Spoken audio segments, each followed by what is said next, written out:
Chegou o momento de nos reunirmos e juntos louvarmos a Deus. Depois de uma semana, que legal te encontrar. Sentar e conversar sobre o que aconteceu. Esse é nosso cantinho, nosso lugar. Nossa hora de aprender com muita brincadeira. Aqui a criançada é feliz, é de primeira. Aqui a criançada é feliz, é de primeira.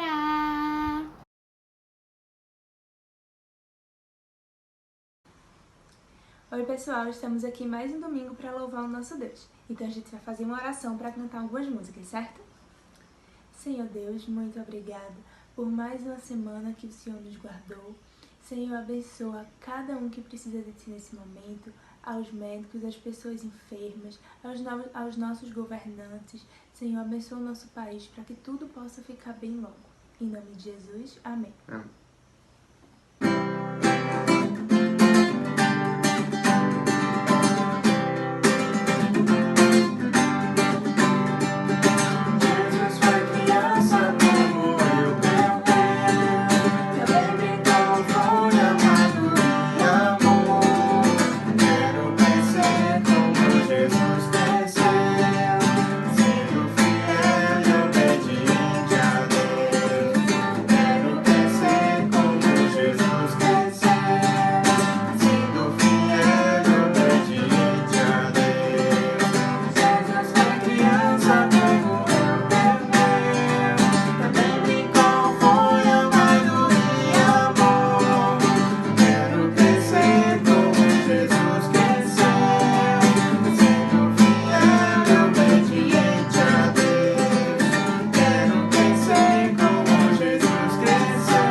Feliz em te contemplar.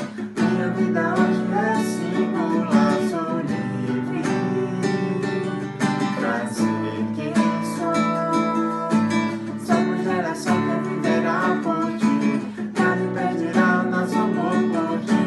Cremos sim em Jesus. Minha vida é tão feliz.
Oi, gente! Bem-vindos ao nosso Crianças de Primeira Online. Estamos muito felizes de ter vocês aqui com a gente hoje. Nós vamos aprender muitas coisas legais sobre a história de Jesus, porque, afinal de contas, ele é a nossa salvação. Mas a gente tem que voltar lá para o começo, quando Jesus nasceu. Bem, vocês já devem lembrar dessa história, né? De quando o anjo apareceu para Maria, falou que ela ia ter o bebê que seria o Filho de Deus e ela ficou grávida. Então, quando já estava bem pertinho de Jesus nascer, o imperador César Augusto publicou um decreto ordenando que todo mundo voltasse à sua cidade natal, ou seja, a cidade onde eles nasceram, para que eles dessem o seu nome. O imperador queria fazer um censo, ele queria anotar quem nasceu em cada lugar. Então, José e Maria, que estavam na cidade de Nazaré da Galileia, foram para Belém, a cidade de Davi, porque eles eram da linhagem do rei Davi. Então, como eles eram de lá, tiveram que voltar para a cidade onde eles nasceram. Como eu disse a vocês, já estava chegando a hora de Maria dar à luz ao seu bebê. E assim aconteceu, como a gente sempre vê na historinha do Natal.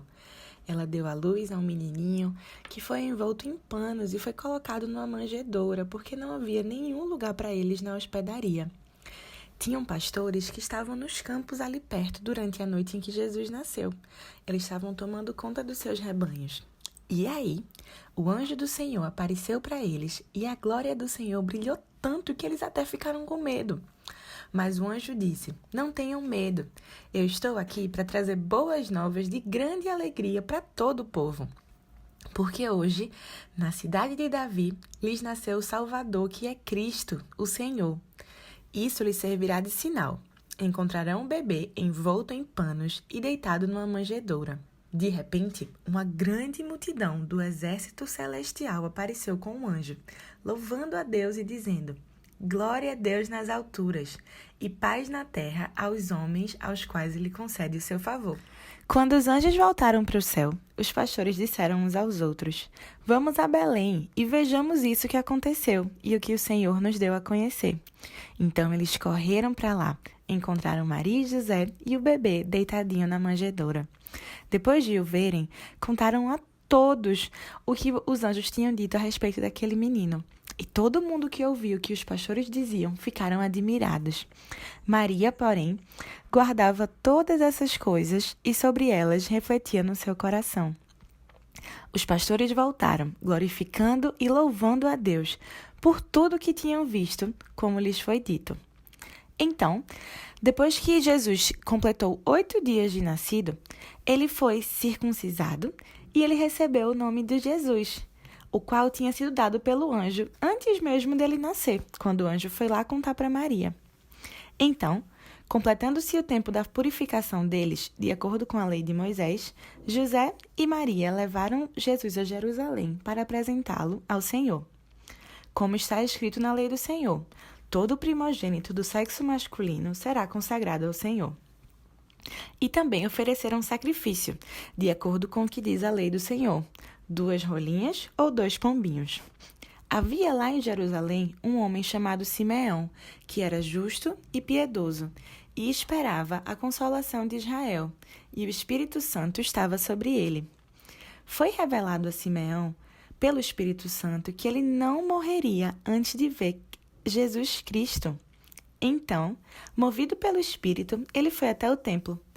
Quando os pais trouxeram o menino Jesus para fazer conforme requeria o costume da lei, Simeão tomou o bebê em seus braços e louvou a Deus, dizendo: "Ó soberano, como prometeste, agora podes me despedir em paz, porque os meus olhos já viram a tua salvação, que preparaste à vista de todos os povos, luz para a revelação aos gentios e para a glória de Israel, o teu povo."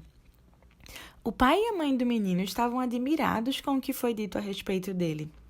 Então, Simeão os abençoou e disse a Maria, a mãe de Jesus: "Esse menino está destinado a causar a queda e o soerguimento de muitos em Israel, e a ser um sinal de contradição, de modo que o pensamento de muitos corações será revelado.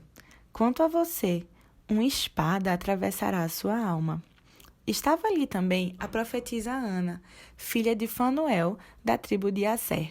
Ela era muito idosa e tinha vivido com o seu marido 7 anos depois de se casar. E ela então ficou viúva até a idade de 84 anos, mas ela nunca deixava o templo. Adorava a Deus, jejuando e orando de dia e de noite. Tendo chegado ali, naquele exato momento, deu graças a Deus e falava a respeito do menino a todos que esperavam a redenção de Jerusalém. Depois de terem feito tudo o que era exigido pela lei do Senhor, José, Maria e Jesus voltaram para sua própria cidade, Nazaré, na Galileia. O menino crescia e se fortalecia, enchendo-se de sabedoria e da graça de Deus. Todos os anos, Maria e José iam até Jerusalém para celebrar a festa da Páscoa. Quando Jesus completou 12 anos, eles foram novamente a Jerusalém para participar da festa, conforme o costume.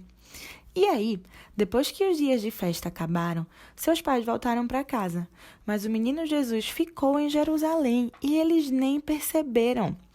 Eles pensavam que Jesus estava entre os companheiros de viagem, porque tinha muita gente que estava voltando para casa junto com eles. Então, eles caminharam o dia todo, até que eles começaram a procurar Jesus entre os seus parentes e conhecidos. Mas, como não encontraram Jesus, eles voltaram para Jerusalém para procurá-lo. Depois de 3 dias, eles encontraram Jesus lá no templo, sentado entre os mestres, ouvindo o que eles tinham a dizer e fazendo várias perguntas. Todo mundo que ouvia Jesus ficava maravilhado com seu entendimento e com as respostas que ele dava. Quando seus pais viram Jesus, eles ficaram aliviados, mas também um pouquinho assustados. A mãe de Jesus perguntou assim: "Filho, por que você fez isso? Eu e o seu pai estávamos muito aflitos à sua procura." E ele perguntou de volta: "Por que vocês estavam me procurando? Vocês deveriam saber que eu estava na casa do meu pai." Mas Maria e José não entenderam muito bem o que ele quis dizer com isso. Então, Jesus voltou com eles para Nazaré e era muito obediente. Sua mãe, porém, guardava todas essas coisas que ela tinha ouvido e visto no seu coração. Jesus ia crescendo em sabedoria, estatura e graça diante de Deus e dos homens. Oi, pessoal. Que história maravilhosa é a história de Jesus, né? Ele é a nossa salvação. Que bênção! Eu queria refletir com vocês algumas coisas que eu achei muito legais nessa história, nesse período da história de Jesus. A primeira é os privilégios. Imagina o privilégio do pai e da mãe de Jesus, José e Maria, falando aqui dos pais terrenos, que tinham um filho que seria o Salvador do mundo.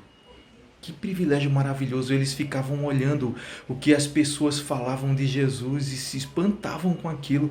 Puxa, o nosso filho realmente é um homem de Deus. Não é? Eu fico imaginando o privilégio de Zacarias, de Gideão, o privilégio de Ana, a profetisa, o privilégio daqueles sábios lá do templo que no seu tempo conversaram com o menino mais sábio que eles conheceram na vida, o Senhor Jesus. Eu imagino o privilégio das crianças que brincaram com Jesus. As crianças, eu acho que amavam muito Jesus e viviam indo para a casa dele para chamar ele para brincar. Que maravilha, que privilégio.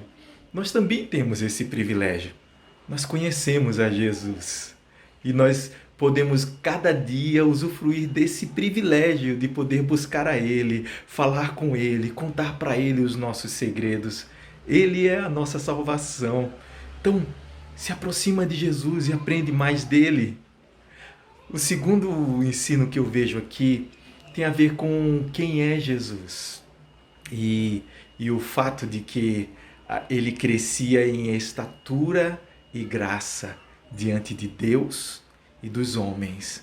Ou seja, à medida que Jesus Cristo ia crescendo, tanto os homens como Deus o amavam mais. Todos amavam a Jesus Cristo, porque ele andava tanto com Deus e ele se interessava tanto pelas coisas de Deus que ele acabava transmitindo uma vida diferente da vida que existia naquele tempo. A gente também pode viver como Jesus. Na realidade, o alvo da vida da gente é ser igual a Cristo. Todos vocês estão crescendo. E à medida que vocês vão crescendo, quanto de Jesus é visto na vida de vocês? O quanto as pessoas também veem Jesus e amam vocês por causa dele? Está lançado o desafio. Conhecer cada dia mais a Jesus, parecer cada dia mais com ele e ver Deus nos amando cada dia mais e as pessoas também. Não porque a gente se esforça para agradar os outros no sentido de tentar fazer coisas que a gente sabe fazer, mas porque a vida de Cristo aparece em nós. Que Deus abençoe vocês, viu? Que vocês cresçam assim, amando Jesus, vivendo Jesus. Que Ele abençoe vocês muitão. E quando forem brincar, brinquem lembrando que Jesus está presente no coração de vocês. Um beijo e até a próxima. Tchau, tchau.